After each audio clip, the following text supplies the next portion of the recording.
শিক্ষার্থীবৃন্দ, দিনাজপুর সরকারি কলেজের অনলাইন ক্লাসে স্বাগতম। আজকে জীববিজ্ঞান প্রথম পত্র এর দ্বিতীয় অধ্যায় কোষ বিভাজনের দ্বিতীয় লেকচার। গত ক্লাসে আমরা কোষ বিভাজন নিয়ে কথা বলেছি। আজকে কোষ বিভাজনের একটি কোষ বিভাজন মাইটোসিস নিয়ে কথা বলবো আমরা। লেকচার হচ্ছে মাইটোসিস কোষ বিভাজন।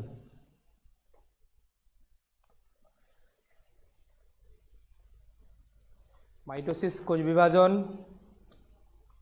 একটি কোষ বিভাজন প্রক্রিয়া, যে প্রক্রিয়ায় একটি কোষ বিভাজিত হয়ে দুটি অপত্য কোষে পরিণত হয়, যেখানে অপত্য কোষগুলোর ক্রোমোজোম সংখ্যা মাতৃকোষে অনুরূপ থাকে, গুণাগুণ বৈশিষ্ট্য অনুরূপ থাকে এবং একটি কোষ থেকে দুটি কোষের সৃষ্টি হয়। অর্থাৎ আমরা বলতে পারি যে কোষ বিভাজনে বা যে পরোক্ষ কোষ বিভাজনে একটি কোষের নিউক্লিয়াস ও ক্রোমোজোম একবার বিভাজিত হয়ে মাতৃকোষের সমান সংখ্যক ক্রোমোজোমযুক্ত ও অনুরূপ গুণাগুণ সম্পন্ন দুটি অপত্য কোষের সৃষ্টি হয়, তাকে মাইটোসিস কোষ বিভাজন বলে। এই মাইটোসিস কোষ বিভাজন যখন সম্পন্ন হয়, আমরা গত ক্লাসে আলোচনা করেছি, তার আগে ইন্টারফেস সম্পন্ন হয়, দ্যাট ইজ কোষ বিভাজনের প্রস্তুতি সম্পন্ন হয় এবং তারপরে মাইটোসিস সম্পন্ন হয়। মাইটোসিস কোষ বিভাজনকে ইকুয়েশনাল সেল ডিভিশন বা সমীকরণিক কোষ বিভাজনও বলা হয়ে থাকে, কারণ যেহেতু এই কোষ বিভাজন প্রক্রিয়ার ক্ষেত্রে সৃষ্ট বা অপত্য কোষগুলো মাতৃকোষের অনুরূপ সংখ্যক ক্রোমোজোমযুক্ত এবং বৈশিষ্ট্য অনুরূপ হওয়ার কারণে ইকুয়েশনাল কোষ বিভাজন হিসাবে ধরা হয়। এই কোষ বিভাজনের ক্ষেত্রে আমরা বলেছি এর নিউক্লিয়াস এবং ক্রোমোজোম একবার বিভাজিত হয়। আসলে সেল ডিভিশনের শুরুতেই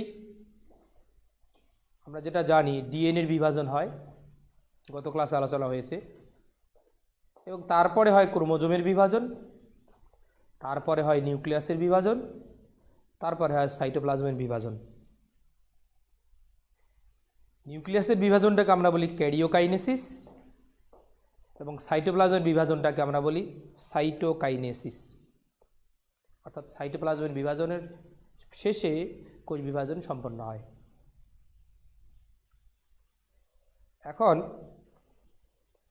তাহলে প্রথমত ক্যারিওকাইনেসিস হবে, তারপরে সাইটোকাইনেসিস হবে, এবং ক্যারিওকাইনেসিসের পূর্বেই ক্রোমোজোমের বিভাজন হবে।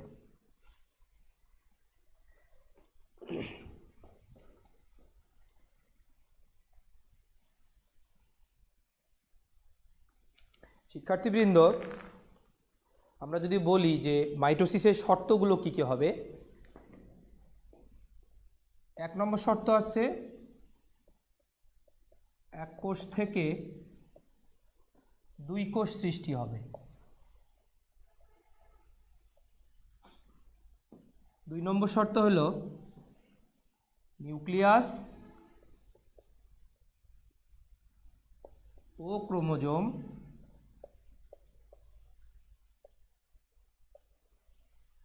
একবার বিভাজিত হবে।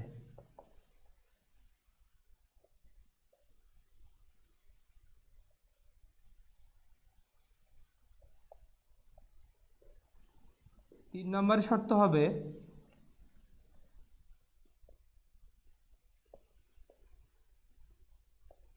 অপত্য কোষের ক্রোমোজোম সংখ্যা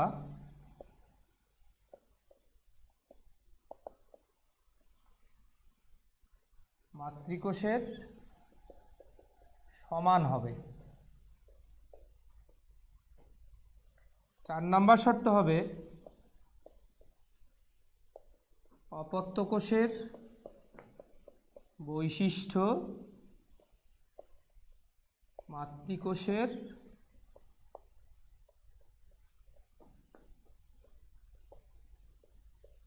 অনুরূপ হবে। যদি এই শর্তগুলো মেনে চলে, তার মানে এক কোষ থেকে দুইটা কোষ হবে, নিউক্লিয়াস ও ক্রোমোজোমের বিভাজন একবার হবে, অপত্য কোষের ক্রোমোজোম সংখ্যা মাতৃকোষের ক্রোমোজোম সংখ্যা সমান হবে, আর অপত্য কোষের বৈশিষ্ট্য ও গুণাগুণ মাতৃকোষের অনুরূপ হবে, এই শর্তগুলো মেনে চললেই আমরা বলবো এটি মাইটোসিস কোষ বিভাজন প্রক্রিয়া, মাইটোটিক কোষ বিভাজন প্রক্রিয়া বা মাইটোসিস কোষ বিভাজন।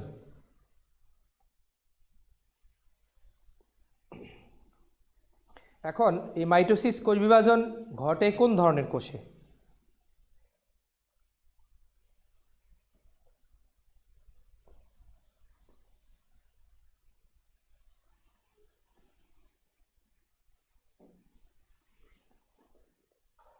মূলত সকল এন এবং 2n কোষে মাইটোসিস কোষ বিভাজন ঘটবে, সকল এন কোষ এবং 2n কোষ, দ্যাট ইজ হ্যাপ্লয়েড ডিপ্লয়েড সকল কোষে মাইটোসিস সম্পন্ন হয়। আমরা যদি জীবের অঙ্গ সংগঠনের কথা বলি, সেই ক্ষেত্রে ভ্রূণে মাইটোসিস কোষ বিভাজন ঘটবে, ভ্রূণ বা মূল এবং কাণ্ডের শীর্ষ অগ্রদে যেখানে বিভাজনরত কোষ থাকে সেখানকার বিভাজন মাইটোসিস প্রক্রিয়া ঘটবে, অর্থাৎ কাণ্ড শীর্ষ, মূল শীর্ষ এবং বিভাজনক্ষম সকল দেহকোষের ক্ষেত্রে মাইটোসিস কোষ বিভাজন ঘটবে। অর্থাৎ এন 2n যত ধরনের কোষ আছে সেগুলোতে ঘটবে, যে কোষগুলো বিভাজনের জন্য প্রযোজ্য হয় সেগুলোতে ঘটবে, বিশেষ করে আমরা বলছি ভ্রূণে, যার মাধ্যমে বিভাজিত জীব পূর্ণাঙ্গতা পায়, এবং তার সাথে কাণ্ড শীর্ষ, মূল শীর্ষ, এই সমস্ত জায়গায় বিভাজনের মাধ্যমে নতুন অঙ্গের সৃষ্টি হবে, অঙ্গের বৃদ্ধি ঘটবে এই মাইটোসিস প্রক্রিয়ার মাধ্যমে।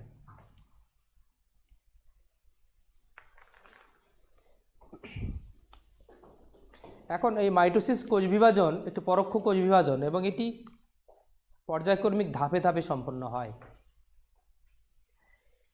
এই ধাপগুলোর মধ্যে 5টি ধাপ এখানে আমরা বলি।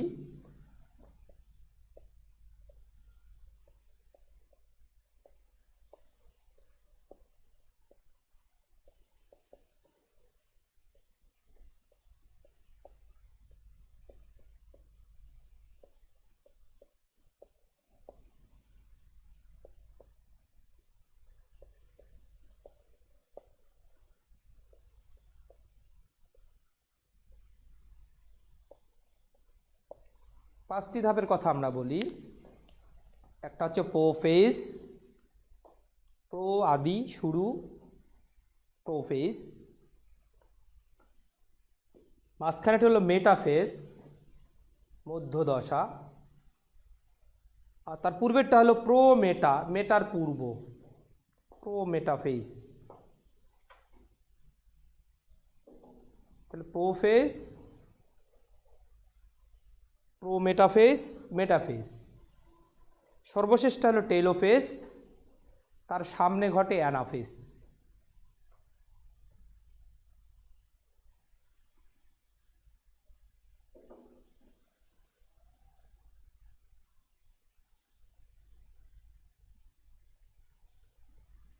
তাহলে প্রোফেজ, প্রোমেটাফেজ, মেটাফেজ, অ্যানাফেজ এবং টেলোফেজ, এই 5টি ধাপে মাইটোসিস কোষ বিভাজন সম্পন্ন হয়।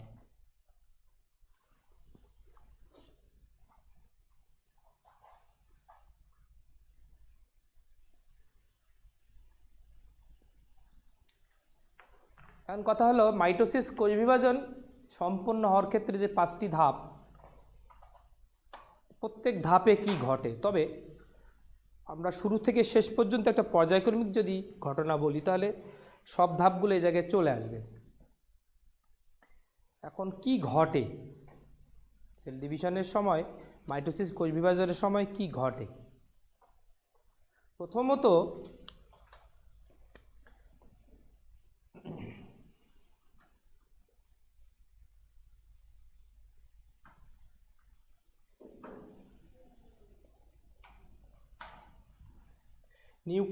নিউক্লিয়াস থেকে পানি বেরিয়ে যাবে, যদি পানি বেরিয়ে যায় তাহলে ক্রোমোজোমগুলো দৃশ্যমান হবে এবং ক্রোমোজোমগুলোর কুণ্ডলনের কারণে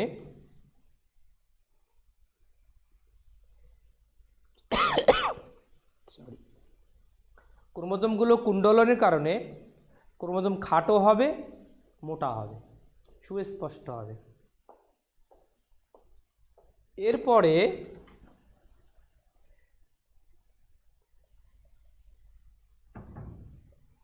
নিউক্লিয়ার পর্দা এবং নিউক্লিওলাসগুলো ধীরে ধীরে বিলুপ্তির দিকে যাবে। ফলে কি হবে?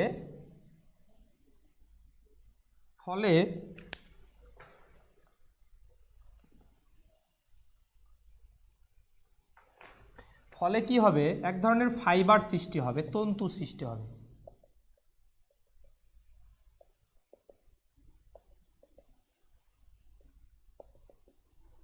যে তন্তুগুলোকে আমরা বলি স্পিন্ডল ফাইবার,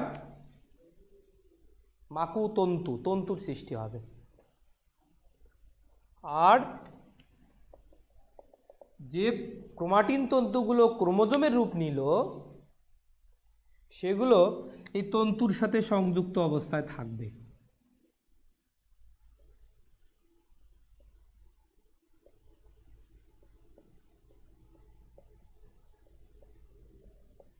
পাশাপাশি প্রতিটি ক্রোমোজোমের সেন্ট্রোমিয়ার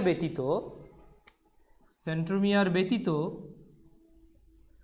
ক্রোমোজোম ভাগ হয়ে গিয়ে প্রত্যেক ক্রোমোজোমের দুটি করে ক্রোমাটিড সৃষ্টি হবে।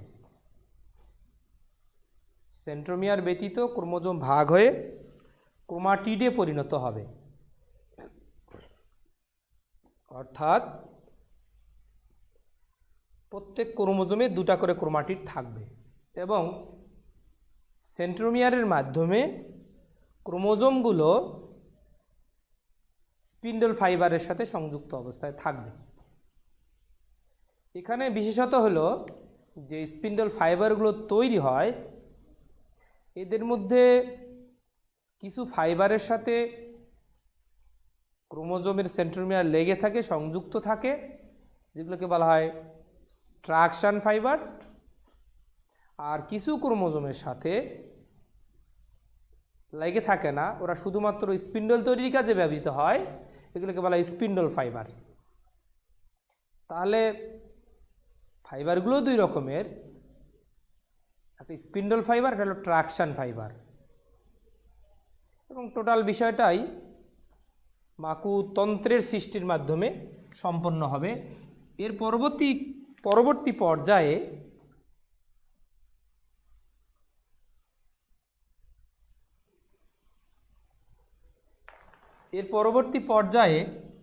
নিউক্লিয়ার পর্দা এবং নিউক্লিওলাস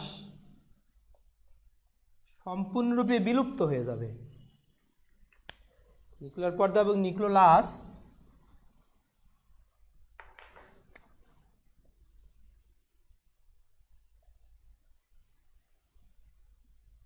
সম্পূর্ণ বিলুপ্ত হয়ে যাবে। সম্পূর্ণ বিলুপ্ত হয়ে গেলে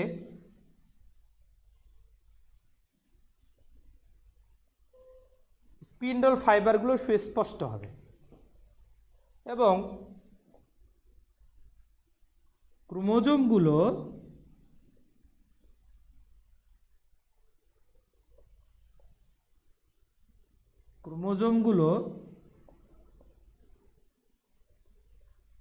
সেন্ট্রোমিয়ারের মাধ্যমে স্পিন্ডল যন্ত্রের বিষুবীয় অঞ্চল বরাবর অবস্থান করবে। ফলে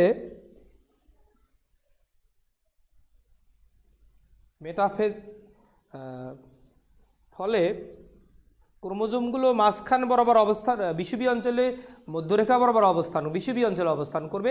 আর এই বিষুবীয় অঞ্চলে অবস্থান করাটাকে আমরা বলি মেটাকাইনেসিস। অর্থাৎ এখানে এক ধরনের প্লেটের সৃষ্টি হয়, বাহ্যিকভাবে দেখতে মনে হয় প্লেট একটা সৃষ্টি হয়েছে, এই ধরনের গঠনের সৃষ্টি হবে এবং মেটাকাইনেসিস ঘটবে। এর পরবর্তী সময়ে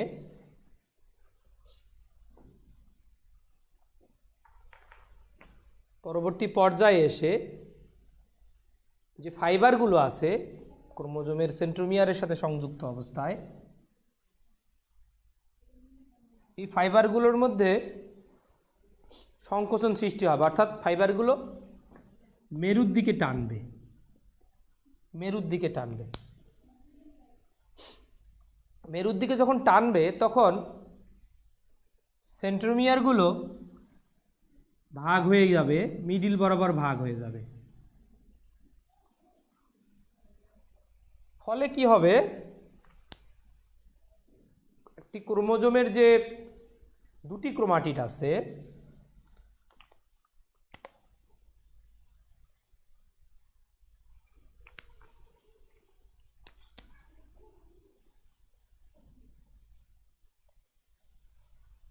দুটি ক্রোমাটিড আছে,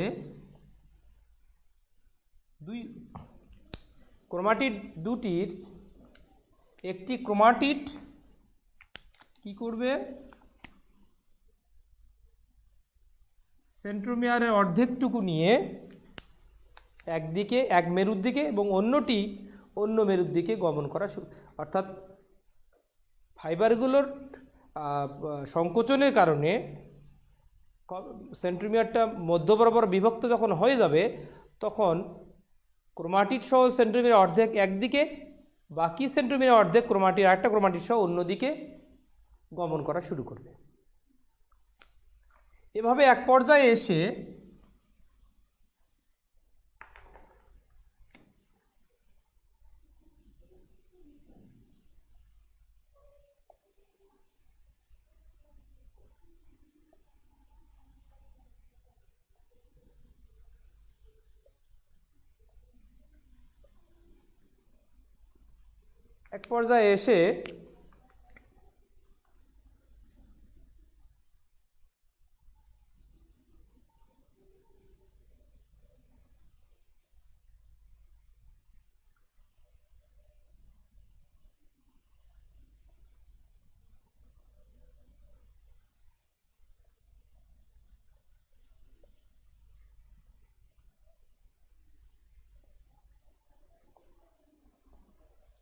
এভাবে ক্রোমোজোমগুলো ধীরে ধীরে মেরুর দিকে যেতে থাকবে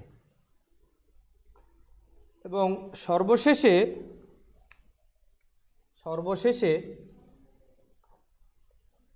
ক্রোমোজোম মেরুতে পৌঁছালে, যখন মেরুতে পৌঁছায় তখন পুনরায় নিউক্লিয়ার পর্দার আবির্ভাব ঘটবে, ক্রোমোজোমগুলোর প্যাচ খুলে গিয়ে আবার ক্রোমাটিন তন্তুতে পরিণত হবে, নিউক্লিওলাসের আবির্ভাব ঘটবে এবং দুটো নিউক্লিয়াসের সৃষ্টি হবে। অর্থাৎ এইখানে ক্রোমোজোমের বিভাজন ঘটলো একবার, আর এইখানে এসে নিউক্লিয়াসের বিভাজন ঘটলো একবার। আমরা শর্তে বলেছিলাম যে নিউক্লিয়াসের বিভাজন হবে একবার এবং ক্রোমোজোমের বিভাজনও হবে একবার। এখানে ক্রোমোজোমের বিভাজন হলো, এখানে সে নিউক্লিয়াসের বিভাজন হলো এবং সর্বশেষে দুটো নিউক্লিয়াসের সৃষ্টি হলো। এটা হলো ক্যারিওকাইনেসিস। ক্যারিওকাইনেসিস যখন শেষ হবে তখন সাইটোকাইনেসিস শুরু হবে, অর্থাৎ উভয় নিউক্লিয়াসের দিক থেকে ফ্রাগমোপ্লাস্টের দানা, পেকটোজ কণা এসে মাঝ বরাবর জমা হবে। মাঝ বরাবর যখন জমা হবে তখন এখানে সেল প্লেট সৃষ্টি হবে এবং সেল প্লেটের উপরে এসে সেলুলোজ হেমিসেলুলোজ জমা হয়ে কোষ প্রাচীরের সৃষ্টি হবে এবং কোষ প্রাচীরের সৃষ্টি হলে পরে সাইটোপ্লাজম আলাদা হয়ে যাবে এবং আলাদা হলে পরে সাইটোকাইনেসিস সম্পন্ন হবে। ফলে দুটা নিউক্লিয়াস দুই দিকে গিয়ে সাইটোপ্লাজম সহ দুটি কোষের সৃষ্টি হবে। এ হলো মূলত মাইটোসিসের পর্যায়ক্রমিক ঘটনা। এখন এটি যে প্রোফেজ, প্রোমেটাফেজ, মেটাফেজ, অ্যানাফেজ এবং টেলোফেজ, এই 5টি ধাপে সম্পন্ন হয় এবং প্রত্যেক ধাপেই কিন্তু স্পেসিফিক কিছু কর্মকাণ্ড সংঘটিত হয়। যেমন আমরা যদি প্রোফেজের কথা বলি, সে নিউক্লিয়াস থেকে পানি বেরিয়ে যায়, ক্রোমাটিন তন্তুগুলো ক্রোমোজোমে পরিণত হয়। নিউক্লিয়ার পর্দায় নিউক্লিওলাস অদৃশ্য হতে থাকে। ক্রোমোজোমগুলো খাটো মোটা হয়, অর্থাৎ কুণ্ডলীকৃত হওয়ার ফলে ক্রোমোজোমগুলো খাটো হয়, মোটা হয় এবং ক্রোমোজোমগুলো সেন্ট্রোমিয়ার ব্যতীত লম্বালম্বি ভাগ হয়ে ক্রোমাটিডে পরিণত হয়। তাহলে স্পেসিফিক ক্রিয়াকলাপ হচ্ছে বা স্পেসিফিক কর্মকাণ্ড হলো প্রোফেজের। প্রোমেটাফেজে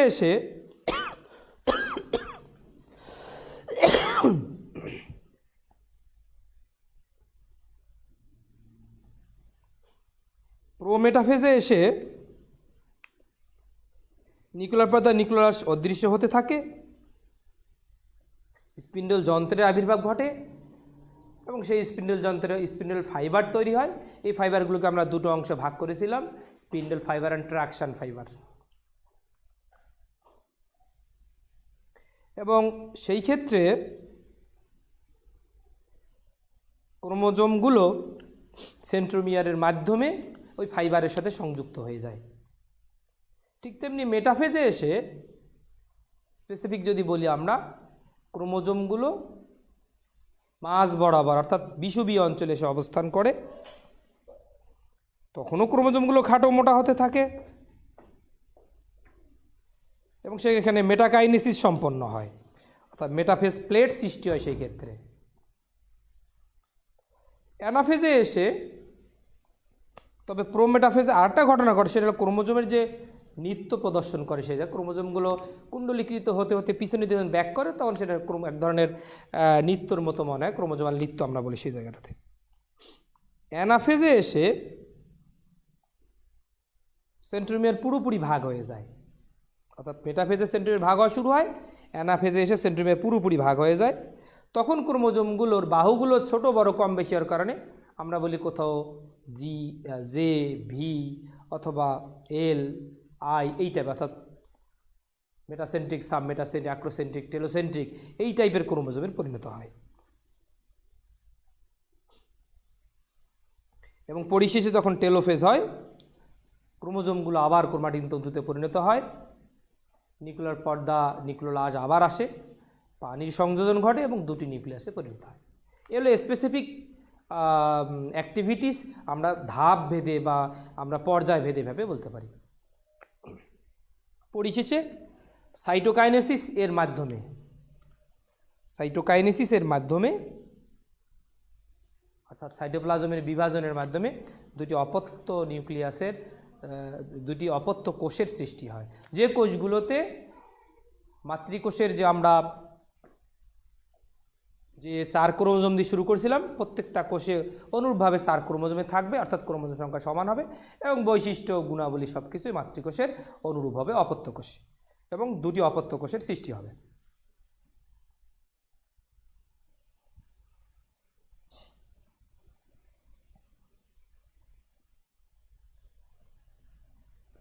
মাইটোসিস কোষ বিভাজন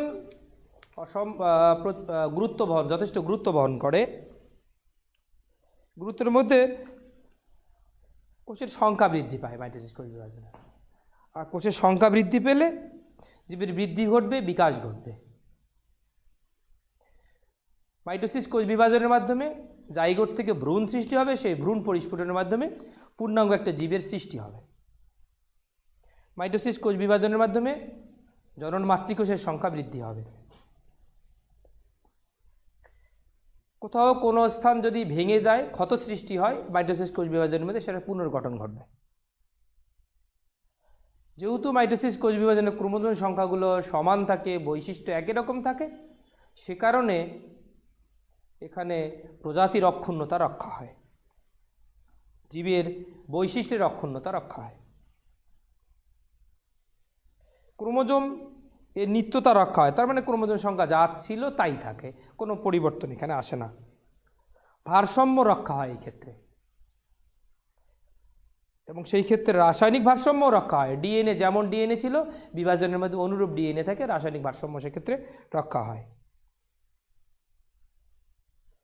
এবং মাইটোসিস কোষ বিভাজন যখন অ্যাবনর্মাল সেল ডিভিশন হয়ে থাকে, অস্বাভাবিক কোষ বিভাজন যখন ঘটায়, একটি থেকে দুইটি না হয়ে একাধিক কোষজন সৃষ্টি হয়ে যায়, তখন সেখানে টিউমার সৃষ্টি হয়, ক্যান্সার সেল সৃষ্টি হয়। এটাও মাইটোসিস কোষ বিভাজনের একটা গুরুত্বের অংশ। এই হলো টোটালি মাইটোসিস কোষ বিভাজন এবং সেই মাইটোসিস কোষ বিভাজনের বিভিন্ন গুরুত্বের দিক। আমরা শুরু করব পরবর্তী কোষ বিভাজন, মিওসিস আর মায়োসিস।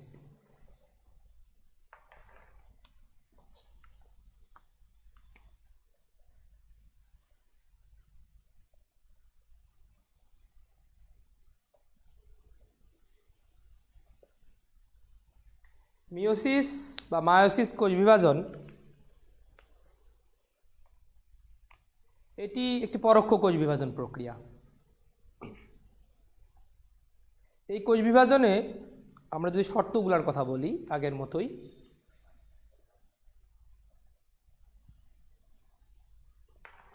প্রথমত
আমরা বলতে পারি এই শর্তগুলো যদি সম্পন্ন হয় তাহলে সেখানে মিওসিস কোষ বিভাজন ঘটবে। শর্তগুলোর মধ্যে এক কোষ থেকে হবে 4 কোষ, নিউক্লিয়াসের বিভাজন ঘটবে দুইবার এবং ক্রোমোজোমের বিভাজন হবে একবার, অপত্য কোষের ক্রোমোজোম সংখ্যাটা মাতৃকোষের ক্রোমোজোম সংখ্যার অর্ধেক হবে,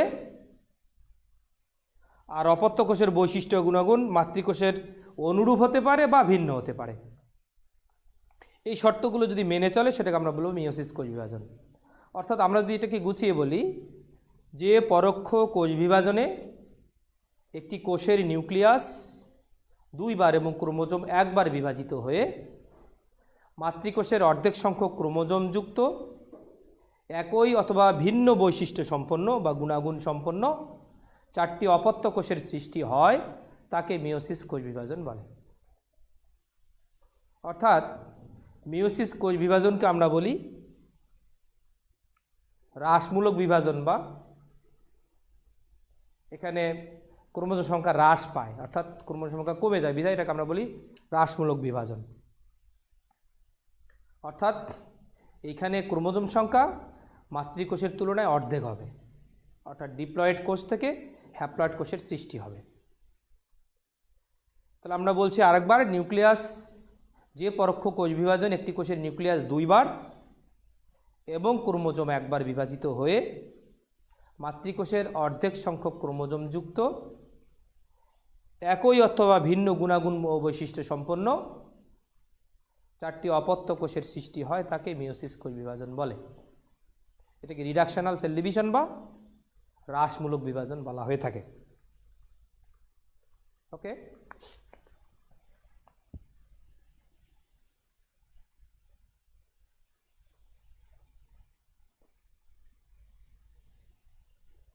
এই বিভাজন ঘটবে শুধুমাত্র 2n কোষে, অলওয়েজ 2n কোষে, অলওয়েজ ডিপ্লয়েড কোষে এই বিভাজন সম্পন্ন হবে, অলওয়েজ ডিপ্লয়েড কোষে, কখনোই হ্যাপ্লয়েড কোষে এই বিভাজন সম্পন্ন হবে না।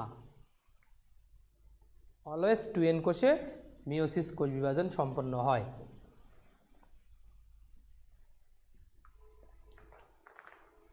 এই বিভাজনকে আমরা 3টি জায়গায় দেখতে পারি। একটা নিম্ন শ্রেণীর উদ্ভিদ যখন স্পোর সৃষ্টি হয় সেটাকে আমরা বলি স্পোরিক মিওসিস।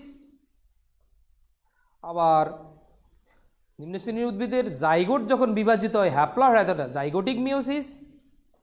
আর একটা আমরা দেখতে পাই উন্নত জীবের পরিণতিতে গিয়ে জননকোষ সৃষ্টির ক্ষেত্রে আমরা বলি টার্মিনাল মিওসিস। অর্থাৎ মিওসিস সেল ডিভিশনটা 3 ধরনের হয়ে থাকে অবস্থান অনুযায়ী, জায়গা অনুযায়ী। সেটি একটা হচ্ছে টার্মিনাল মিওসিস, এটি উন্নত জীবনের পরিণতির পর্যায়ে এসে সেটা সম্পন্ন হয় টার্মিনাল মিওসিস, এবং টার্মিনাল মিওসিসের মাধ্যমে জননকোষ সৃষ্টি হয়, গ্যামেট সৃষ্টি হয়। আর জাইগোটিক মিওসিস সাধারণত যে সমস্ত জীব হ্যাপ্লয়েড তাদের যৌনজননের ফলে যখন ডিপ্লয়েড জাইগোট সৃষ্টি হয়, পুনরায় হ্যাপ্লয়েড কোষ সৃষ্টির ক্ষেত্রে সেখানে হ্যাপ্লয়েড জাইগোটিক মিওসিস সম্পন্ন হয়। আবার কিছু কিছু ক্ষেত্রে ডিপ্লয়েড দেহে স্পোর সৃষ্টির ক্ষেত্রে মিওসিস সম্পন্ন হয় স্পোর মাতৃকোষে, সেটা বলে স্পোরিক মিওসিস। এই 3 ধরনের মিওসিস সম্পন্ন হয়। মিওসিসে আমরা বলেছি নিউক্লিয়াসের বিভাজন হয় 2 বার। যেহেতু 2 বার বিভাজন হয় সে কারণে মিওসিস কোষ বিভাজনটাকে আমরা সরাসরি 2 ভাগে ভাগ করি। একটা হচ্ছে মিওসিস 1,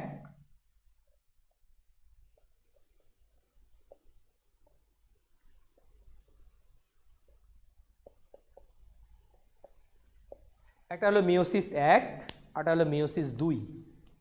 অর্থাৎ প্রথম মিওসিস, দ্বিতীয় মিওসিস। প্রথম মিওসিসে একবার নিউক্লিয়াসের বিভাজন ঘটবে, দ্বিতীয় মিওসিসের আরেকবার বিভাজন ঘটবে। প্রথম meiosis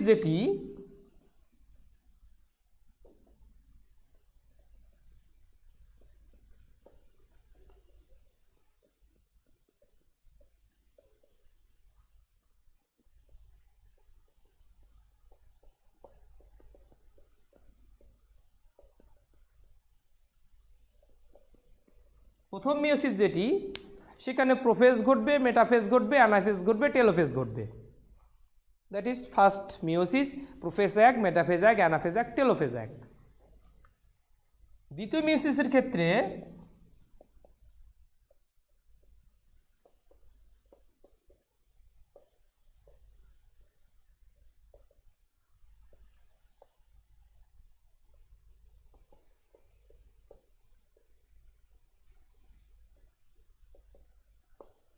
prophase 2, metaphase 2, anaphase 2, telophase 2 ঘটবে।